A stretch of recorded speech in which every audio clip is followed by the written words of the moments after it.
Okay, so if you were able to hear that, that is about the first minute of my favorite song of all time, Ghost Love Score by Nightwish. I thought that'd be a fun way to start off today's episode. And with that, I'd like to welcome all social media practitioners for listening. This is David, here to talk about the best practices in the post 2.0 web. I hope I didn't start you with the symphonic metal in the beginning. We are currently live, as of just now, on YouTube, Ustream, YouNow, StreamUp, Periscope, Meerkat, Mixler, and Blab. That's right, we are on 8 different social networks right now. Always exciting, always a rush, always a thrill to be on that many simultaneously. Thank you, Jeff Tech, for saying that. It's impressive. So today's topic is going to be about video daily blogging or vlogging. But before I get into that, I would like to go over some feedback. Now, it's curious, as I had feedback here, and now I'm unable to find it. Where did it go? Well, my first piece of feedback is in this message here, so I'll read it from here.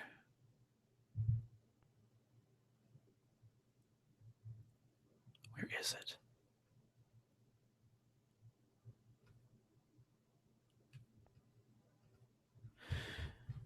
This will obviously be edited out in the post-production version. Okay, here it is. Cliff W on Twitter says, "Hi, David. Congratulations on the last Beyond Tweeting podcast episode. Very insightful and enlightening, making me look into my own social media presence and giving it a good spring clean." Well, thank you, Cliff W. Really appreciate that. My last episode was about vanity URLs and domain names, and it was a lot of fun. This has been the second personal show that I've done in a while, meaning no guest. So exciting times. I'm just now recording on Blab. So Blab is now live, and I'm recording on it. This is a big experiment. For those of you that have been here since the beginning, you'll know that because I'm on so many different platforms at once, it's sort of overwhelming, and I'm continuing to make mistakes, but I'm charging forward anyways. Next, after that piece of feedback from Cliff W, I would like to give a shout out to Katie Kaboom, that is with 3 O's, on Twitch for being supportive of this show and for personally inspiring me to do more with this podcast. So thank you to Katie Kaboom for that. If you are a gamer or you enjoy watching games, check out her Twitch channel. She's also on Twitter and other places as well. So let's get into the show's material. It's all about vlogging. And for those of you who don't know, last weekend in Seattle was an event called VloggerFair. That is hosted by Chris Pirillo. He's been in tech for a long time. He's done a lot of tech videos on YouTube. He does a daily vlog with his family, and it was pretty incredible that he got VloggerFair together. It was about 3 years ago, I believe, that he started it. I happened to go to the very first VloggerFair. I did not go last year, but I was able to go this year. And it's really fascinating because the vlogging sphere has really changed from, do you make videos on YouTube? Great. Join the vlogging club, to really it's more of a niche now. Like, vlogging is very particular. Are you recording your daily life and uploading it to YouTube? You are now a vlogger. Welcome aboard. All right. So basically, if you don't know what vlogging is, imagine a daily diary of one's life. It's not always daily. Sometimes it's several times a week. It very much depends. But it's like, how I like to look at it, it's an alternate choice to reality TV. And what I do not like about reality TV is it's very, very fake. It's very inauthentic. It's very calculated and scripted. Vlogging is very real. I mean, as real as it can be. The only thing I would say is more authentic than that is a live stream vlog of some kind, because you can't edit that. With a vlog, generally what happens is you record yourself throughout the day with your family or whatever you're doing, and it's like a personal journal. And then when you're done, you get the video content with some video editor, you edit it, you do jump cuts, you cut to the more interesting information, you make it shorter, and then you upload that to YouTube. And that's generally how vlogging has been. And essentially, this is what VloggerFair was, the getting people together and all talking about vlogging and their experiences and meeting their fans. A lot of these people have thousands or hundreds of thousands, even sometimes 500,000 subscribers. So it was really fun to see them connect with their fans. It was fun to hear their insights, and I recorded tons of it on video. That's the one place, VloggerFair is the one place where you do not feel bad recording everything with your camera, because literally everybody is doing it. It's pretty awesome. All right, so some examples. You might want to know, well, who vlogs? Who are some famous people that vlog? You might have heard of iJustine. I've mentioned her on the show before. She's a daily vlogger, or at least maybe not daily, but she is a vlogger. Shay Carl, he's one of the early pioneers of vlogging, and the Shaytards channel, he's very, very well known and big. Yeah, Gary Vaynerchuk. Thank you, Human 2.0, John, in the chat for pointing that out. Gary Vaynerchuk is a very active vlogger as well, and I think he's doing more with video than he ever has before, so that's exciting. Joey Graceffa is one of them. Chris Pirillo, of course, I mentioned him. He's now launching his Geek Dad vlogs now, which is, he's already done vlogging, but he's sort of in a process of rebranding. So that's really interesting to watch. He does that with his wife and his child, Jedi Pirillo. Very fun vlogs to watch. And then another example would be It's Judy's Life, Ellie and Jared, and there's actually a lot of them out there. I didn't realize how many vlogging families or vlogging folks there are. Yeah, there are tons. It's incredible. And like I said before, think about The Bachelorette or Hell's Kitchen or all these reality TV shows you'll find on TV, and they are just completely fake. And I've never enjoyed. Okay, here's the thing. My mindset is I would never watch somebody else's life unfold, or I've never watched the life drama. I'd rather live my own life and experience my own drama and my own life. That's sort of a personal thing. That's just sort of my thing. But for the people that do like reality TV and are interested in other people's lives, check out vlogging, because not only will you get a more authentic experience as far as real people recording their real lives, you'll be able to engage with them. And that's the beauty of social media. You'll be able to leave a comment that they'll respond to, or you'll, reach out to them on Twitter or find their Facebook page or whatever, right? That is a much better alternative, in my opinion, to really anything you'd find on TV. If you don't know this by now, I am not a big fan of traditional TV, other than the television shows, which you'll finding are becoming Netflix exclusives, and they're going on the web in paid subscriptions with no advertisements, which is interesting because on YouTube there are ads. But if you have to watch it, it might be 15 seconds, 30 seconds, far less per minute of actual content than you'll find on TV. And so my tolerance for advertisements is zero. I'm so done with advertisements. And on TV, you are bombarded frequently with numerous advertisements. And so again, vlogging is this step in a better direction. Let's stop supporting things that don't work and that people don't want to use, and let's move forward and force the old systems to either innovate or die off, to crudely put it. If let's not like support those things if we don't use them anymore. Not to say TV's all bad, but I think it's needs some changes. Honestly, there's so much crap on TV these days, and with the internet, you can find specifically the kind of content you want that tends to be better quality in certain areas because it's user generated and it's not paid for by corporations or whatever twist you want to put on it. But again, check out vlogging, and in my opinion, live streaming, periscopes, your meerkats, your blabs, that is the next stage in the evolution of vlogging. Because imagine how powerful it would be to live stream your toddler walking for the first time, right? There's lots of magic to recording that and then uploading it, but a real-time recording of that, oh my goodness.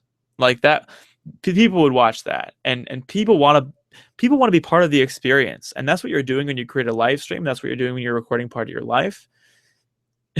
That is, you're sharing your experience with viewers, and people love that. People love the human experience and being a part of it. Dot on Meerkat says, thanks. We don't hear the truth often enough about TV. That is awesome. I very much agree with you. What was funny, though, was during the conference, because they had a panel of vloggers at this VloggerFair, I rose my hand. These people were kind of shy, these like vlogger watchers. So I ended up asking a lot of the questions because no one else was talking. So I rose my hand and said, hey, you guys mentioned Google Hangouts are a great way to talk with your audience. And I said, have any of you heard of blab.im? And I'm talking, these are, top vloggers. And none of them knew what Blab was. None of them. Now, I understand Blab's fairly new. It hasn't been out for very long. But still, these people are like at the forefront of vlogging, and they talked about live streaming and Periscope, and they didn't know what Blab was. Kind of dropping the ball there. And that all proves the point more that when the next thing comes out, jump onto it, because you'll be a big fish in a small pond, and that's okay, because with some startups, if they're successful, the pond will grow. Human 2.0 points out 110 days is all that has been out. And Jeff Tech says early adopter advantage, and that's completely what this is. This is early adopter advantage. The con of jumping on a new platform, though, is if it fails, you arguably were wasting your time investing into that platform, understanding that platform, and utilizing it.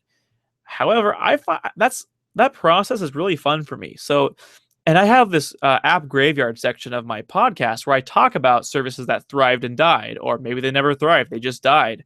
And just being a part of it's kind of fun. Being an early adopter is just a fun experience, right?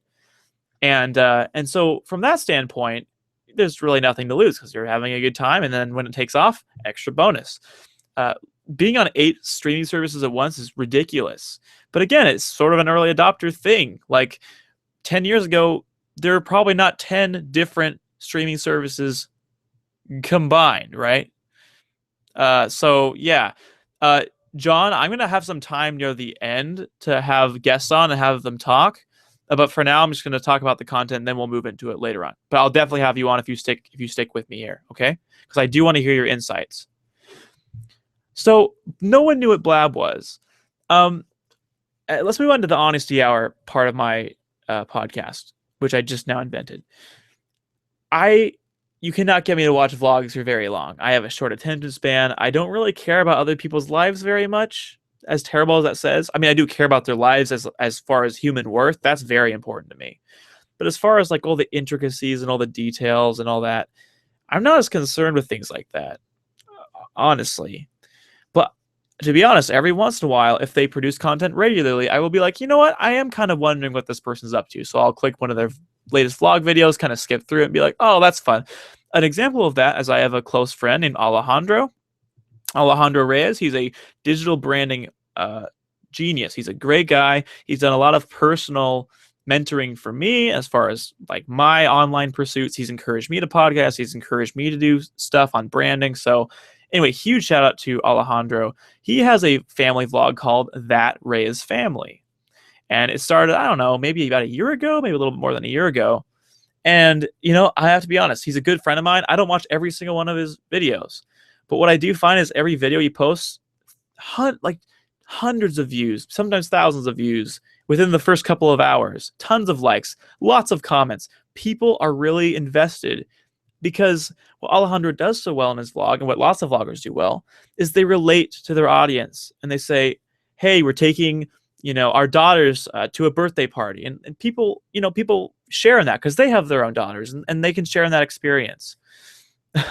Vernon's saying, yay, honesty, say yay, segment creation on the fly.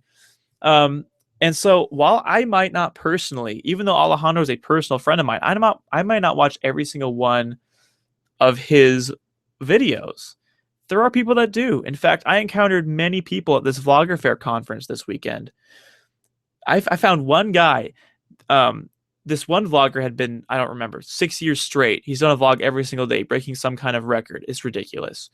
And one person there said that he had watched every single one of his vlogs. Every single one.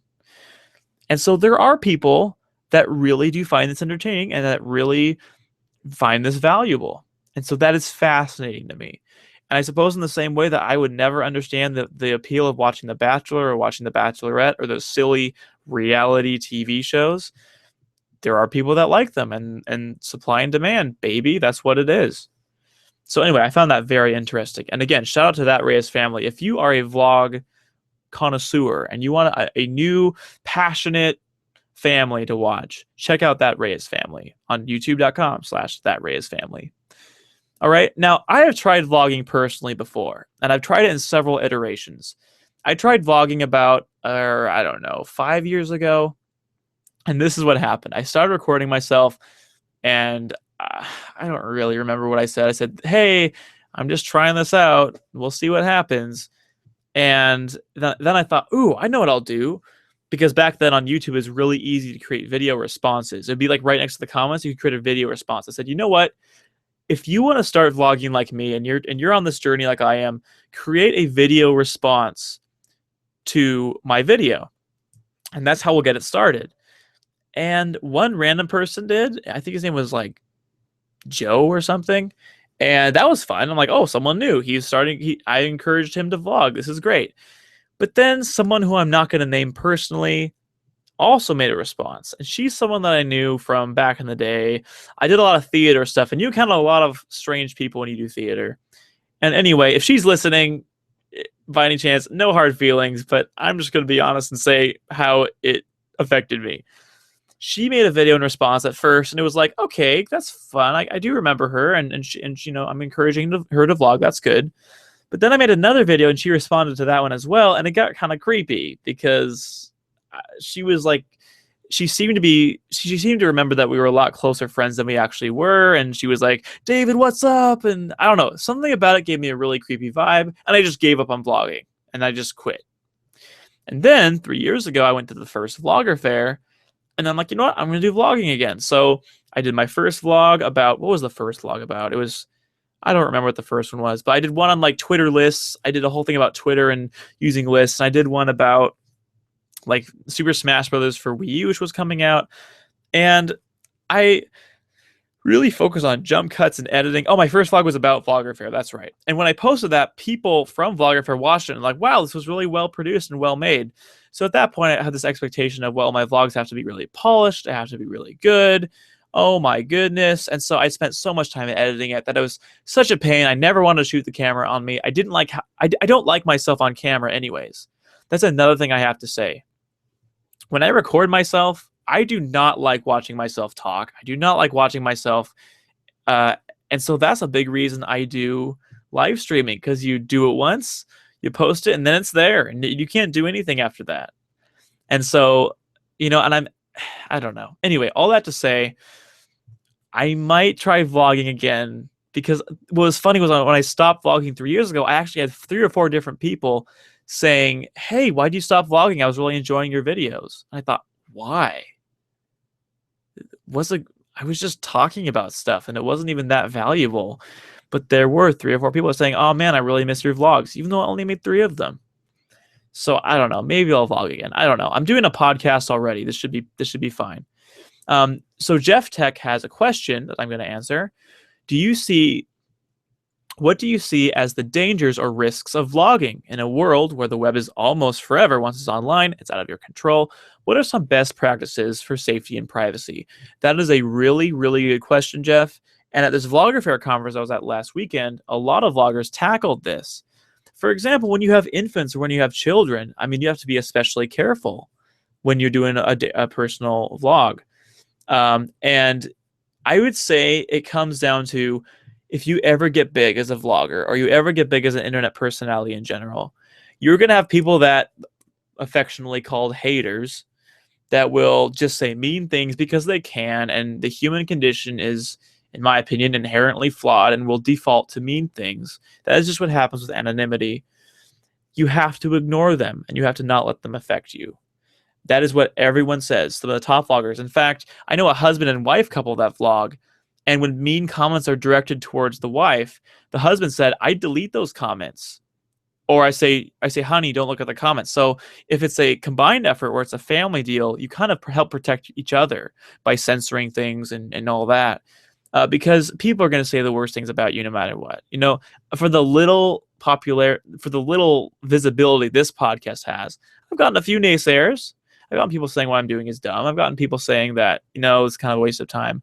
Luckily, only 2 or 3 that I can think of right now, with an overwhelming number of support. But you're not always going to have that support. So if it's something you love to do and you're not doing anything illegal, right? Don't be a moron and do something illegal or do something you'd consider immoral. Go for it. Your passion will show through. And I'm going to actually jump to the top 3 things, the common themes that I got from VloggerFair. And the first one is passion. Do it because you'll love it. People will notice you. On the flip side, Be authentic. People know when you're being fake. People know when you're pretending. Be yourself and be passionate, because that will shine through and people will pick up on that. And that's how you can get your momentum rolling. And the third thing is consistency. Let's say you have a great idea, you're really passionate about it, and you want to do it. You do it once, and then you wait a few months later and then do another one. Well, of course, you're not going to gain traction, because people need consistent content. That is how you build momentum in the first place. So if you're not consistent, you're not really going to go anywhere. So again, top 3 things: passion, authenticity, consistency. And this is something that implicitly emerged from these themes. None of them directly said this, per se, but in my opinion, you have to be entertaining.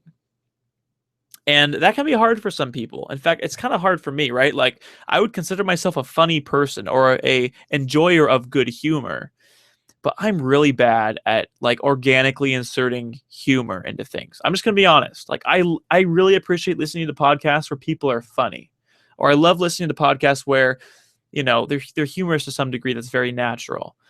And I'd consider myself funny in certain circles, but I'm very awkward with inserting humor where I don't feel it naturally occurs. And for people that have that gift, that you are an inherently funny person or an inherently entertaining person, you're going to have a much easier time gaining traction, because people like funny people. People like entertaining people. That's why bombastic, energetic people get a lot of attention and they get traction sometimes. And if you're more reserved, if you're more introverted and you talk a little quieter, maybe this is as passionate as you get, but you are being as passionate as you can or whatever. Right? That's not going to get as much traction, just because it's harder for people to enter into that sometimes. And on the flip side, people that are quieter maybe would more easily relate to an introvert. So there's a lot of dynamics there, but I think you really have to be entertaining. What I also heard all weekend very, very frequently from people: I hate editing. I hate video editing. That's like everyone's least favorite part. There were some people that said, I love the whole process. I love shooting. I love editing the video. I love uploading. I love it all. And I love producing the videos. I just love it. But I heard from a lot of people I hate it. In fact, a lot of Twitch streamers that are gamers and they play on twitch.tv, they say what's so great about it is you have a live component where you can get direct feedback. If you're recording a Let's Play video, for example, and then upload it later, you're not getting that direct feedback. And so there's less incentive, and also you have to edit the video. Like, if you make a video on YouTube that's a Let's Play, you have to do jump cuts, you have to do editing, you have to do all this stuff. With live streams, you're doing it, you're recording it, you're getting that feedback, and it's done. You can save it for later if you want, but you don't have to do any post-producing or anything like that. So that's why I see more people jumping on the live stream bandwagon for ease, right? So no editing involved. You don't need Final Cut Pro or whatever the heck you're using for editing. You can just produce and you're done. Save it to your camera roll and upload it on YouTube or upload it on VidMe or whatever you want to do. And so it's literally engagement versus retention for Periscope and Meerkat. That's what I'm talking about next. This is what I found. I actually recorded lots of stuff on VloggerFair. I use my Lumia 1020 that I love very, very, very much. And it has an impressive camera. That's for still images, the 41 megapixel camera. And its zoom for video retains 1080p. It looks beautiful. And so I did that for local recording, but I also used my Android device, my Galaxy S4 and my iPhone 5 for Periscope and Meerkat. And this is what I found. With Periscope, there's initially lots of attention and people will pass through, but people don't really stay. But I get a lot more engagement on Periscope typically than I do on Meerkat. But with Meerkat, I start recording, and I don't get a ton in the beginning, but it builds up and I get more and more and more people watching. And so what I'm finding is with Periscope, you have a really good engagement, but not so good retention. With Meerkat, you get really good retention, but at least initially, so engagement. Speaking of engagement on Meerkat, Ed Ovit, I don't know if I'm saying your name right, says exactly great points on Meerkat. Comedy is a different art to be spontaneous. It's a difficult art to be spontaneous. Yes, it is. But honestly, a big part of comedy is timing. And timing can always be in the moment. So if you rehearse a joke and then publish it, it's not always as funny as something funny that happens in the moment, or a funny situation that happens in the moment. So I think that's a big part of comedy. And that's a big part of humor, is that timing is essential. So I think you bring up a really good point, Ed. Thanks for contributing on Meerkat and prove me wrong about engagement. Like, we're not here. Periscope folks, you're being kind of quiet right now. Meerkat's got you beat. Okay, so here's something I want to talk about also. This is a guy, Nice Tat. He does vlogging very, very well because he focuses on the experience. He focuses on telling the story. So if you haven't checked out his videos yet, do that. In fact, I've mentioned him before on my video or my podcast with Zach Wingfield, where we talked about videography. He mentioned Casey. He also made the Beam app that I've mentioned, the Beam app where you take your phone and cover the sensor and that records it. It's kind of like Snapchat. Anyway, he does something really, really well. For example, he's a New York vlogger, and he'll video himself going to work, but he won't always just video himself talking, but he does do that. He'll also focus the video the other way and record what he's seeing and record from his perspective, whether he's on his, it's not a skateboard, it's something else. The vehicle that he's riding, he'll record from there. He'll record his walks to work. He'll record his walks in the park or his runs. And that's fun because you feel like you're there with him. And that really struck me as something that I think would work better for me. I'm not a huge fan of recording my own face and talking about my day. That seems, I don't know, it seems really, egotistical, self-centered. It makes me think in terms of that. If I were to record this way, I feel like the focus is on someone else or the other people, or the other things that are going on. And so for VloggerFair, what I did was I took my Lumia 1020, I hit record for video, I kind of put it here, I actually repurposed a selfie stick, and I focused it that way instead of towards me. And from the time I gave him my ticket, to the time I got my badge, to the time I entered the venue, I was just recording. And so whenever I want, say 10 years from now, I can go back to that video and remember exactly what it was like to enter the doors of VloggerFair, to say hi to the people that I said hi to look at all the different vendors that were there, to see the people speaking. And it was really fun because I caught a lot of these moments organically, naturally. For example, Chris Pirillo, he's one of the first guys I ran into. I was recording, I entered the venue, I walked towards him, and I said, "Hey, Chris," and he said, "Hey," and we started talking. And then I walked over to some other corner of VloggerFair, and I talked to one of my friends, Zoe, who I actually remember from the first year of VloggerFair. And she said, "Hey, I knew you looked familiar," and "Hey, how's it going?" And I will always remember that conversation because I recorded it. So the value of vlogging for me, and I think for lots of vloggers, is that you have these memories forever for yourself. And if other people are interested, you can share it with them as well. And that's what I think that's what vlogging is. It's not only sharing yourself, it's also letting memories stay with you forever, as well as having other people enter in the experience. So I think that was one of the most compelling things. If I ever go to an event from now on that's large in scale, or I go to some sort of, event or whatever, I'm going to try just hitting record and walking around and not recording myself, recording what I'm seeing. And if I were to ever edit that and say experience at this event and just get the meatiest points, I might even do that. But it's a really fun way to remember the experiences that you've had. So that is where I see the value. And the Beam app that Nice Tat made, it is all about that. You're encouraged to take the phone with the app on it, put it to your chest, and record what you're seeing. And it's sort of like live streaming in the sense that you can't edit it or whatever. Hello, Paris, Junior 92110 on Meerkat. This is Seattle, by the way. This is where we're recording this. And so Beam, I think, has a lot of potential because even with Snapchat, right, you'll record yourself or you record what you're doing, and you get a chance to look at it, and it replays. And even with Vine, you record a video and it replays, and you can look at it and edit it and whatever. With Beam, you record it, it's posted, it's done. So the barriers to posting are minuscule. They're tiny. And I think that's very important. Honestly, people have short attention spans, and they want less effort to do things. And if you're going to get someone on your platform, it needs to be simple and easy. That's like the most overused phrase ever. It's easy and simple or whatever. But it's true. People care about that. They don't want to learn a whole system, or they don't want to go through a whole lot of trouble to make content anymore. That's not really something they're interested in. With live streaming and all these new tools, now it's just a different playing field. It's completely different. And so Human 2.0, John, I don't know if you're still there, but if you are still there, now's a good time. I'll invite you in and hear some of your thoughts on this. I think it'll be fun to have you on. Welcome, John, to Beyond Tweeting.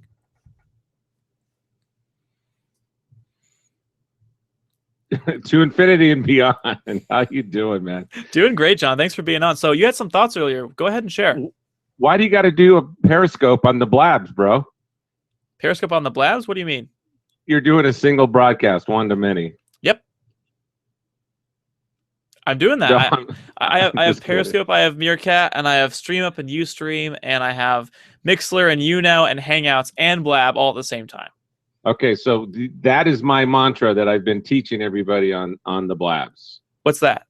If you want to maximize your audience, broadcast on all of the platforms simultaneously. It's worked so far. You reminded me of the early days of streaming, because I've been doing it for 20 years to maximize audience. People come on Blab, and the audience here is very, very small. I'm tracking it day by day. So it's very teeny compared to Periscope, especially Ustream. There's way bigger audiences elsewhere. So, you know, that kind of motivates me to make one client that lets you broadcast on all services simultaneously. That would be huge. Right. Especially if it could be on mobile, that would kill. Mobile, yeah. If you had one mobile app that integrated all the text into one chat room and let you broadcast on all the services simultaneously, it would be a good app, wouldn't also, it? Massive bandwidth killer too. Yes, exactly. Yeah, so in the early days, there was a site called Tube Geyser. Remember Tube Geyser? No. So Tube Geyser allowed you to take your media, and then it would distribute it to all the video platforms in the early days. And there was about 20 of them, right? So that was all about distributing your content out and increasing, maximizing your audience. And for live streaming, there's no service like that that has integrated everybody together under one application. I think it might be impossible, but probable. But in that regard, you could maximize your audience just like you're doing it manually right now. And so I have direct experience in broadcasters broadcasting on multiple networks simultaneously. Why wouldn't you? Right. If you had the opportunity to broadcast at ABC, NBC, CBS, and PBS simultaneously, why wouldn't you? Exactly. That's a really good point. It's like an extra click maybe of effort. Correct. Exactly. Right. So you're doing the right thing. So what you just articulated, I listened to very carefully, and I was trying to build my notes as you spoke, because this reminded me exactly of the early days of podcasting. Right. So RSS was born, and Adam Curry sent an email to David Weiner and said, hey, if you enclosed an MP3 as a container inside of RSS, that would be cool, because then I could distribute media via RSS and people could suck in and they would pull rather than push out. And that was the birth of podcasting, and everybody can Wikipedia and look and read about this. Mm-hmm. But what's happening on these live streaming networks is exactly what happened in podcasting, because we have enough bandwidth and we have enough CPU power and mobile and the integration of social. It's like we've crossed the chasm now, and live is finally here after 20 years. It's finally here.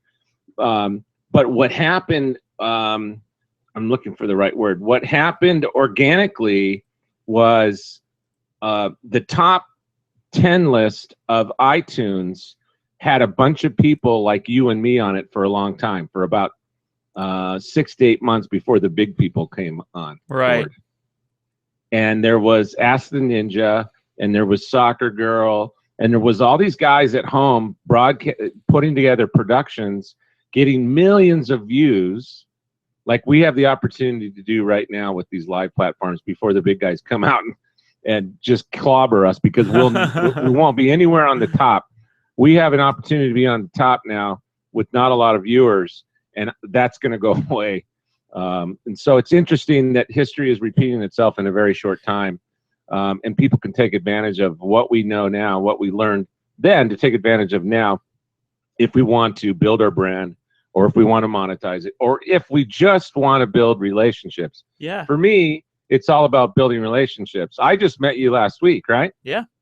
So I don't come here. I'm not pitching my ebook. I'm not pitching my my seminars. I'm not pitching, a social media expert. I do all that in the day. That's my day job. I come here to meet interesting people, and I've met more interesting people in 2 weeks than I have in my personal life in the last 2 years. And that's social. Like Kiki that just came in the room. Right. And now, she's one of the top 5 oldest users on the Blab. Wow. And I'm so happy to meet her. She's a terrific girl. And so it was interesting that history is repeating itself. Stop calling me old. Hi Kiki, love you, long time. So I think it's interesting. We have a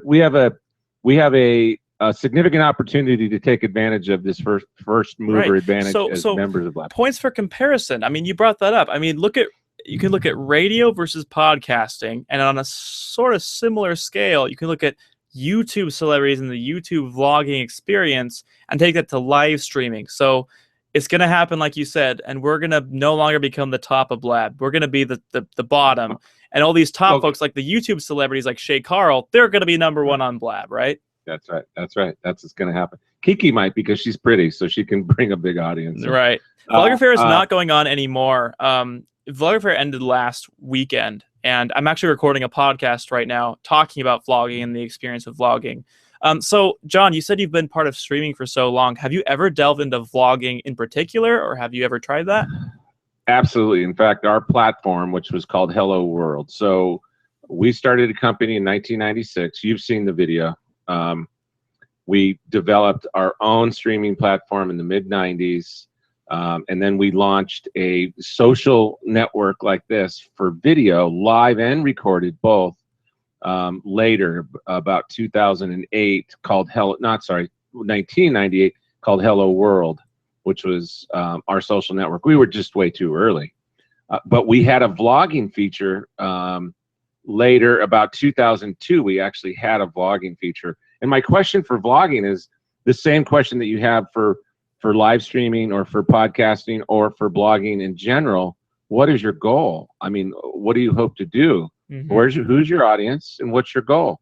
So if you tell me those two things, I can help structure a strategy, whether that's building a list or whether that's writing an ebook or, creating a YouTube channel or vlogging. Or I say do everything, do it all. Why wouldn't you take advantage of all the mediums and do everything? Because you have a higher chance of visibility and well, time is a commodity, and for those that don't love being on the new platform, I wouldn't tell a successful vlogger on YouTube, yeah, so there's this thing called Blab and this thing called Periscope and this thing called Meerkat. Learn all of them, do them all at once. Because I mean, if I was on the other end of that, I'd be like, yeah, sounds great, I'll do it. But for most people, they'd be like, I have to learn so many different platforms. No way. I know. So that's why when you come up with your one stream or one service to stream them all, that's why it'll work. You know what? I'm gonna go to the Hootsuite guys and say, hey, I've got a new product for you guys to take a look at. Because that's what they did, is they aggregated integration to all the social media. They'll get this paradigm. Right. So I, by no means, in fact, probably somebody's working on it right now, as far as I know, because there's very clever people out there. Yeah. Well, this is fun. In fact, I think this will be the very first. Yeah, this will be the very first podcast episode in which I take someone on mid-show from Blab for the first time, and their voice will be heard, because I've had people in the chat. I've started with Scott Croucher. I talked to him over Blab on this podcast. But hey, John, thank you. You are honoring me by being the first person and part of this experiment that I'm moving forward. Honored to be here, David. I have to say this too. One thing I did, I probably looked like a moron at VloggerFair, because I had a selfie stick with my Lumia 1020. I had an iPhone 5 with Periscope and the Android phone with Meerkat all at the same time. And I was holding all this stuff, and everyone around me was probably looking at me like, wow, look at the goody the straight A teacher's pet student that's at VloggerFair with all of his vlogger cameras, And I realized that at one point, you can't have 3 of those drones that follow you around with cameras on it. That's what I should have done. I should have had a controller that I was using with my toes, controlling the drones that are recording the other stuff. And then, of course, I put all that away, then get my actual phone out to tweet something, and people would be like, "Really?" That's funny. That's funny. Where was it held? It was in Seattle. It was right next to the Seattle Center at like the ballet something or other. That's why Chris Pirillo goes, because he lives there. Well, he started the whole event. Oh, okay. Yeah, he and his family started. I remember him talking. I've been watching Chris ever since the Tech TV days. He's okay. Good. He's a good. Yeah, he's a good. I remember when he first turned on his live camera at his house after he left Tech TV, and there'd be 500 guys, and he'd be sleeping, and there'd be 500 guys typing in the text chat room. Oh my goodness! Do you remember what platform that was? Ustream. He was on Ustream. It was on Ustream. Okay. Yeah. And Ustream's come and gone. I mean, I'm using it right now, but there's no one watching. So how much bandwidth are you consuming? Upbound. You know what? I have not checked that. I'm sure it's a lot. Right now, I've got 33K bytes going up. Multiply that by 8, right? So 40. So 300 up. I'm consuming on this one stream. So multiply 300 by X amount of live streaming. With varying quality. I mean, I think the free Ustream, they downgrade your quality or something. I mean, yeah, they step you down. Yeah. But yeah, that's the luxury I have for right now. But when I get an apartment somewhere, which is very, very soon, this luxury may not last. So I think what I'm going to do, going to cast my net, see which ones are the best, then stick with those. So this 8 streaming services at once thing might be a passing fad. We will see. I think that's a world record, dude. Probably. Actually, I could add on Rabbit. I actually dropped one of the services because it had absolutely no audience. So I dropped Rabbit. Here, I'm going to type in my list of services that I've aggregated over the years. Do it. And then what I'll do is I'll include them on the host note or the podcast notes for the folks listening. So yeah, Rabbit, you now appear in. Those 3 are live right now. So and there's an open source WebRTC project in GitHub that's totally open source that does all this and more. So people can pin these together pretty easily. I mean, this is all built on TalkBox. So I hope people understand that this whole video platform is built upon TalkBox, which is a service, TalkBox. And so the Blab guys, basically licensed that platform and then integrated it into the social network. Fascinating. Yeah. Okay, well, now at this point, John, I'm going to go into my sort of ending portion of the show, but I'm out. If you want to stay and comment on, because we'll be talking about VidMe and a bunch of other things. I'm just saying there's some structure now. If you want to comment, go ahead, but I'm going to be taking the reins as far as some That's stuff. Good. I'll see you on the Blabs, my friend. I'm glad you're here. Well, John, hold on. Before you go, yeah, tell listeners how they can get in touch with you. Well, they can DM me, right? So up there is my... No, I mean, like, this is for the podcast, for people that aren't listening live. Oh, well, if they want to get a hold of me, it's my name, JOHN, at last name Pretto, PRETTO.com. That's my email. I'm happy to talk to anybody that wants to email me. John at Pretto, PRETTO.com. Thanks so much, John. Permanent. See ya. Okay, bye. Out. Okay, now it is time for Ask David V. I ask questions, and you answer them. The last question was about using Bitly and whether or not you use Bitly. Raul does not use Bitly. He's one of our loyal listeners, and I think a big reason for that is perhaps if you don't care about link clicks, maybe you won't use Bitly. Yeah, Kiki, definitely. We'll have a Blab. We'll have a post VloggerFair one. See, Jeff, I agree with you. I think stats are very, very important. And so I love Bitly. I use Bitly religiously. And if you listen to my last podcast episode, I talked very much in depth about vanity URLs and the value of domain names. And you know, I love analytics, but I get not everyone does. And it's an extra step to just paste the link. You know, rather than pasting the link in the service, you have to paste the link in Bitly, copy that link, paste it in. I understand that a little bit, but it really is worth it to track clicks and all that. So the question of this episode is, have you ever attempted to vlog? If so, how long did it last? Or is it something you still do? Because I know, like me, I tried vlogging and didn't stick with it, but other people just tried vlogging one day and ended up loving it and sticking with it and doing it. Okay? So that is the question. Send me a tweet with your answer to whether or not you vlog or have attempted to vlog. The social network of the day is VidMe or vid.me. It is basically the Imgur or Imgur for videos. You do not need an account to post a video. You can just upload it no accounts. It's pretty awesome. There's an upvoting feature. They maintain decent quality. And so if you want to check it out, it's available on the web, vid.me. It's available on iOS, Android, and Windows. And the Windows app for it is called Vidi for VidMe, which I have actually spoken about on my other podcast, MS Mobile Show. It is an amazing application.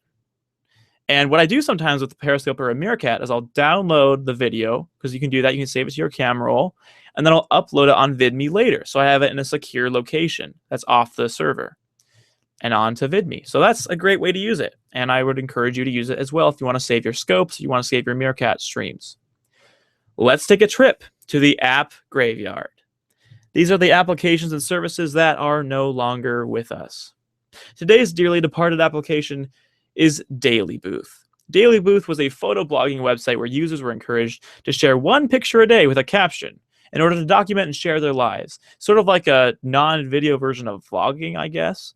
And I remember it being significantly big. It had a lot of users, very active, passionate users. And I guess it just wasn't profitable. I don't remember any advertisements. I don't remember how they made revenue or anything. So it has since died. But photo blogging, or rather, Daily Booth was pretty awesome. And lastly, it is time for immature impersonations. Maybe they're good, maybe they're bad, but they're certainly immature. And my impersonation for this episode is going to be Kronk from The Emperor's New Groove. And I love The Emperor's New Groove. It's one of my favorite Disney movies. I personally don't know how good of a Kronk I'll be. But you know what? Here goes nothing. Beyond Tweeting, the podcast. Right.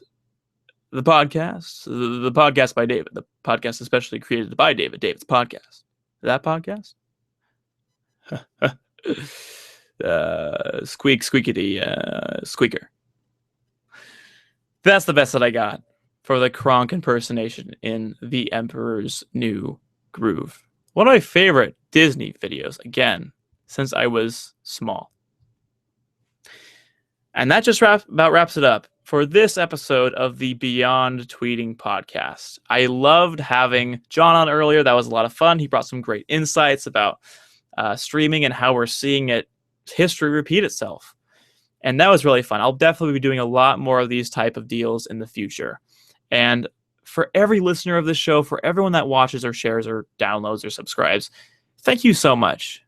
It really means a lot to me that you would take the time to listen, to engage, to follow, whatever little thing you've done. It makes a huge impact on me. So thank you.